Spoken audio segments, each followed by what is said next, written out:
vers l'assainissement du secteur médiatique online en République du Mali. Face à la prolifération des médias sociaux et son lot de traitement de données à caractère personnel, les dossiers de santé ou judiciaire, mais aussi les dossiers relevant de la vie privée, l'autorité de protection des données à caractère personnel APDP est montée au créneau tout en rappelant que le traitement de telles informations n'est autorisé que lorsqu'il est mis en œuvre par un journaliste dans l'exercice de sa fonction, conformément à la loi portant régime de presse et délit de presse au Mali.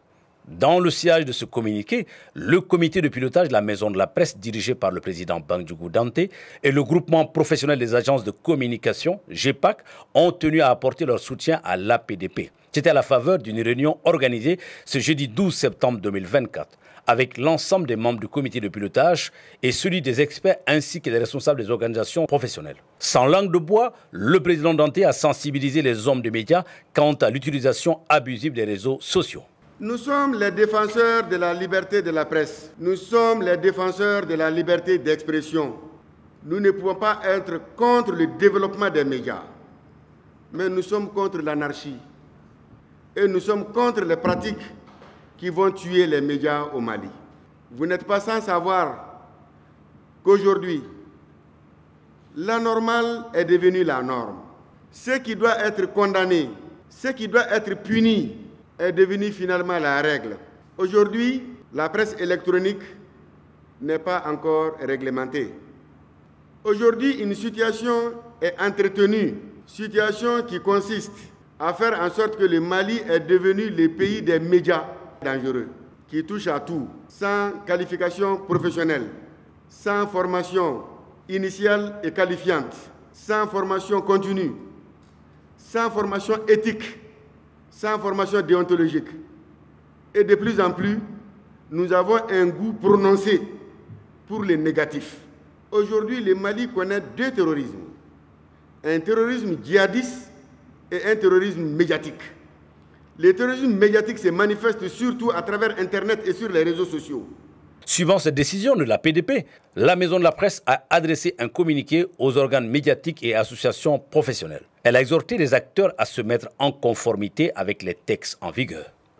Nous, Maison de la Presse et l'ensemble des associations professionnelles des médias, avons pris connaissance du communiqué numéro 2024-04 APDP du 5 septembre 2024 de l'Autorité de protection des données à caractère personnel. Cette décision de l'APDP constitue une avancée importante dans la régulation du cyberespace et contribue à la préservation de l'intégrité de la profession journalistique. La Maison de la Presse salue cette démarche, car le journalisme est une profession protégée et régie par des principes légaux, éthiques et déontologiques, et ne saurait faire fi des droits des citoyens à la préservation de leurs données personnelles.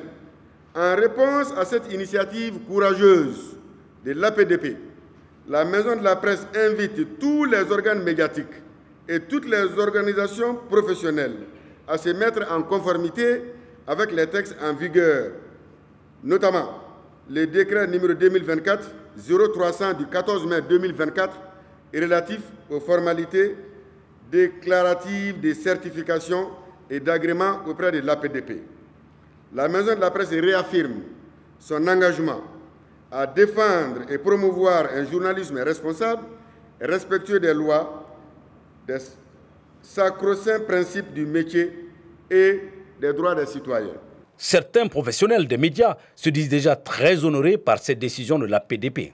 C'est une avancée significative que la Maison de la Presse vient de faire parce que il y a quand même, depuis un certain temps, nous autres sommes dans cette lutte. Parce que nous l'avons dit, on n'est pas contre l'activisme ni contre les influenceurs. Mais on a dit que chacun joue son rôle avec sa couverture. Le journaliste est le journaliste. Il fait son métier à travers une loi bien déterminée. Mais ceux qui sont des influenceurs ne peuvent pas quitter leur corps de métier, venir se considérer comme des journalistes et installer l'anarchie dans notre métier. C'est là où le bas blesse. Le journalisme a ses codes, le journalisme a ses principes. Mais des gens qui violent ces principes, qui insultent pères et mères qui n'ont aucune déontologie et sous la couverture du journalisme. C'est là où nous, on a dit qu'il faut que l'hémorragie s'arrête. Et la maison de la presse vient de nous réconforter dans notre combat. Et aujourd'hui, on ne peut qu'être fier de la grande décision de la maison de la presse. Vous serez d'accord avec moi, les journalismes, on ne s'improvise pas. Les jeunes qui arrivent aujourd'hui viennent avec leur licence. Et leurs parents payent des millions pour que leurs enfants puissent devenir journalistes.